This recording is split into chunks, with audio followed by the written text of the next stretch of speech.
ನಾನು ಬಿಜೆಪಿಯ ಕಟ್ಟಾಳು. ಬಿಜೆಪಿ ನನ್ನ ತಾಯಿ ಎನ್ನುತ್ತಿದ್ದ ಈಶ್ವರಪ್ಪ ಇದೀಗ ರೆಬಲ್ ಆಗಿದ್ದಾರೆ. ಹಾವೇರಿಯ ಕಿಚ್ಚು ಶಿವಮೊಗ್ಗಕ್ಕೆ ಶಿಫ್ಟ್ ಆದಂತೆ ಕಾಣಿಸ್ತಿದೆ. ಕರ್ನಾಟಕ ಲೋಕಸಭಾ ಚುನಾವಣೆಗೆ ಬಿಜೆಪಿ ತನ್ನ ಅಭ್ಯರ್ಥಿಗಳ ಪಟ್ಟಿ ಬಿಡುಗಡೆಗೊಳಿಸುತ್ತಿದ್ದಂತೆ ಟಿಕೆಟ್ ಕೈತಪ್ಪಿದ್ದ ಆಕಾಂಕ್ಷಿಗಳ ಅಸಮಾಧಾನ ಬಂಡಾಯಕ್ಕೆ ತಿರುಗಿದೆ. ಹೌದು, ಹಾವೇರಿ ಲೋಕಸಭಾ ಕ್ಷೇತ್ರದಿಂದ ತಮ್ಮ ಪುತ್ರನಿಗೆ ಟಿಕೆಟ್ ಕೊಡಿಸುವ ಕೆಎಸ್ ಈಶ್ವರಪ್ಪರವರ ಆಸೆಗೆ ಬಿಜೆಪಿ ಹೈಕಮಾಂಡ್ ತಣ್ಣೀರೆರಚಿದೆ. ಹೀಗಾಗಿ ಪುತ್ರ ಕೆಇ ಕಾಂತೇಶ್ಗೆ ಟಿಕೆಟ್ ನಿರಾಕರಣೆಯ ಬೆನ್ನಲ್ಲೇ ತೀವ್ರ ಆಕ್ರೋಶಗೊಂಡಿರುವ ಮಾಜಿ ಉಪಮುಖ್ಯಮಂತ್ರಿ ಕೆಎಸ್ ಈಶ್ವರಪ್ಪ ಅವರು ಮಾಜಿ ಮುಖ್ಯಮಂತ್ರಿ ಬಿಎಸ್ ಯಡಿಯೂರಪ್ಪ ತಮಗೆ ಮೋಸ ಮಾಡಿದರು ಎಂದು ಕಿಡಿಕಾರಿದ್ದಾರೆ.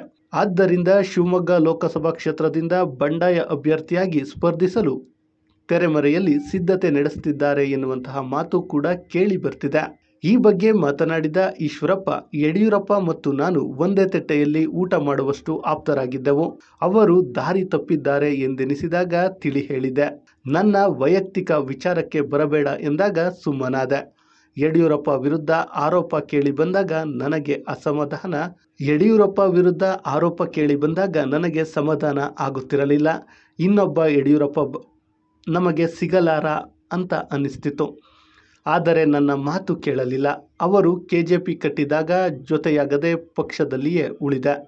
ನಾನು ಯಾವತ್ತೂ ಪಕ್ಷನಿಷ್ಠೆ ಹೊಂದಿದವನಾಗಿಯೇ ಇದ್ದೇನೆ ಹೊರತು ವ್ಯಕ್ತಿ ನಿಷ್ಠೆ ಪ್ರದರ್ಶಿಸಿಲ್ಲ.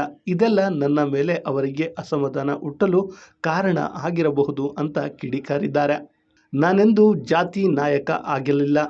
ಹಿಂದುತ್ವ ಎಂಬ ಪಕ್ಷ ಸಂಘಟನೆ ಮಾಡಿದೆ. ಅದು ನನಗೆ ಹೆಮ್ಮೆ ಇದೆ. ಆದರೆ ಪ್ರತಾಪ್ ಸಿಂಹ, ನಳಿನ್ ಮತ್ತು ನಾನು ಸೇರಿ ರಾಜ್ಯಾದ್ಯಂತ ಹಿಂದುತ್ವದ ಕುರಿತು ಮಾತನಾಡಿದೆವು. ಇಂಥವರನ್ನ ಪಕ್ಷದಿಂದ ಸರಿಸುವ ಕೆಲಸವನ್ನ ಯಡಿಯೂರಪ್ಪ ಮಾಡ್ತಿದ್ದಾರೆ ಎಂದಿದರು. ಕಾಂತೇಶ್ಗೆ ಎಂಎಲ್ಸಿ ಆಫರ್. ಬಂಡಾಯದ ಬಾವುಟ ಆರಿಸುತ್ತಿದ್ದಂತೆ ಈಶ್ವರಪ್ಪ ಅವರ ಪುತ್ರನ ಮನವೊಲಿಕೆಗೆ ಹಲವು ಪ್ರಯತ್ನಗಳು ಆರಂಭವಾಗಿದೆ. ಬಿಜೆಪಿ ರಾಷ್ಟ್ರೀಯ ಪ್ರಧಾನ ಕಾರ್ಯದರ್ಶಿ ರಾಧಾ ಮೋಹನ್ ಅಗರ್ವಾಲ್ ಅವರು ಈಶ್ವರಪ್ಪರಿಗೆ ಕರೆ ಮಾಡಿ ಪುತ್ರ ಕಾಂತೇಶ್ಗೆ ವಿಧಾನ ಪರಿಷತ್ ಪದವೀಧರರ ಕ್ಷೇತ್ರದ ಟಿಕೆಟ್ ಕೊಡುವ ಸಂಬಂಧ ಕೇಂದ್ರ ನಾಯಕರ ಜೊತೆ ಮಾತನಾಡುವುದಾಗಿ ತಿಳಿಸಿದ್ದಾರೆ. ಈ ವಿಚಾರವನ್ನು ಸ್ವತಃ ಈಶ್ವರಪ್ಪನವರೇ ತಿಳಿಸಿದ್ದಾರೆ. ಯಡಿಯೂರಪ್ಪ ಆಪ್ತರಾದ ಲೆಹರ್ ಸಿಂಗ್ ಕೂಡ ಸಂಪರ್ಕಿಸಿದ್ದರು. ಆದರೆ ತಮ್ಮ ನಿರ್ಧಾರ ಶುಕ್ರವಾರ ಕರೆದಿರುವ ಅಭಿಮಾನಿಗಳ ಹಿತೈಷಿಗಳ ಸಭೆಯ ಬಳಿಕ ತಿಳಿಸುತ್ತೇನೆ ಎಂದು ಸುದ್ದಿಗಾರರ ಮುಂದೆ ಈಶ್ವರಪ್ಪ ಹೇಳಿದ್ದಾರೆ. ಹಾವೇರಿಯಲ್ಲಿ ಬಸವರಾಜ ಬೊಮ್ಮಾಯಿ ಅವರಿಗೆ ಟಿಕೆಟ್.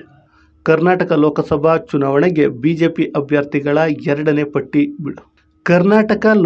ಚುನಾವಣೆಗೆ ಬಿಜೆಪಿ ಅಭ್ಯರ್ಥಿಗಳ ಎರಡನೇ ಪಟ್ಟಿ ಬಿಡುಗಡೆಯಾಗಿದ್ದು, ಹಾವೇರಿಯಿಂದ ಮಾಜಿ ಸಿಎಂ ಬಸವರಾಜ ಬೊಮ್ಮಾಯಿ ಅವರಿಗೆ ಟಿಕೆಟ್ ನೀಡಲಾಗಿದೆ. ಆದರೆ ಹಾವೇರಿಯಲ್ಲಿ ಪುತ್ರನಿಗೆ ಟಿಕೆಟ್ ಕೊಡಿಸುವ ಲಾಬಿಯನ್ನ ನಡೆಸಿದ್ದ ಮಾಜಿ ಸಚಿವ ಈಶ್ವರಪ್ಪ ಅವರ ಪ್ರಯತ್ನ ವಿಫಲವಾಗಿದೆ. ಹಾಗಾಗಿ ಬಿಜೆಪಿ ಆಂತರಿಕ ವಲಯದಲ್ಲಿ ಅಸಮಾಧಾನದ ಹೊಗೆ ಆಡ್ತಿದೆ. ಹಾವೇರಿಯಿಂದ ತಮಗೆ ಟಿಕೆಟ್ ಘೋಷಣೆಯಾದ ಬೆನ್ನಲ್ಲೇ ಮಾತನಾಡಿದ ಬಸವರಾಜ ಬೊಮ್ಮಾಯಿ ಅವರು, ಹಾವೇರಿ ಕ್ಷೇತ್ರದಲ್ಲಿ ಮೋದಿ ಅವರನ್ನ ಇನ್ನೊಮ್ಮೆ ಪ್ರಧಾನಿಯಾಗಿ ಮಾಡಲು, ದೇಶವನ್ನ ಮತ್ತಷ್ಟು ಬಲಿಷ್ಠಗೊಳಿಸಲು ನಾನು ಗೆಲ್ಲುತ್ತೇನೆ ಎನ್ನುವಂತಹ ಮಾತನ್ನ ಹೇಳಿದ್ದಾರೆ. ಬಂಡಾಯದ ಕಿಚ್ಚು ಬಿಜೆಪಿ ಅಭ್ಯರ್ಥಿಗಳ ಎರಡನೇ ಪಟ್ಟಿ ಘೋಷಣೆಯಾಗುತ್ತಿದ್ದಂತೆ ಅತೃಪ್ತರ ಸಂಖ್ಯೆ ಹೆಚ್ಚಾಗುವ ಮೂಲಕ ಮತ್ತಷ್ಟು ಹೆಚ್ಚಾಗಿದೆ. ಈ ಸಾಲಿನಲ್ಲಿ ಸಿಟಿ ರವಿ, ನಳಿನ್ ಕುಮಾರ್ ಕಟೀಲ್, ಪ್ರತಾಪ್ ಸಿಂಹ, ಪುತ್ರನಿಗೆ ಟಿಕೆಟ್ ಕೊಡಿಸುವ ಇರಾದೆಯಲ್ಲಿದ್ದ ಕೆಎಸ್ ಈಶ್ವರಪ್ಪ ಸೇರಿದಂತೆ ಸದಾನಂದ ಗೌಡ, ಕೊಪ್ಪಳದಲ್ಲಿ ಹಾಲಿ ಸಂಸದ ಸಂಗಣ್ಣ ಕರಡಿ ಅವರು ಮುಂಚೂಣಿಯಲ್ಲಿದ್ದಾರೆ. ಪಕ್ಷದ ಬಗ್ಗೆ ತೀವ್ರ ಅಸಮಾಧಾನ ಹೊಂದಿರುವವರು ಪಕ್ಷ ಬದಲಿಸುವ ಸಾಧ್ಯತೆ ಕೂಡ ಇದೆ. ಹೀಗಾಗಿ ಇವರ ಮುಂದಿನ ನಡೆಯನ್ನ ಕಾದು ನೋಡಬೇಕಿದೆ.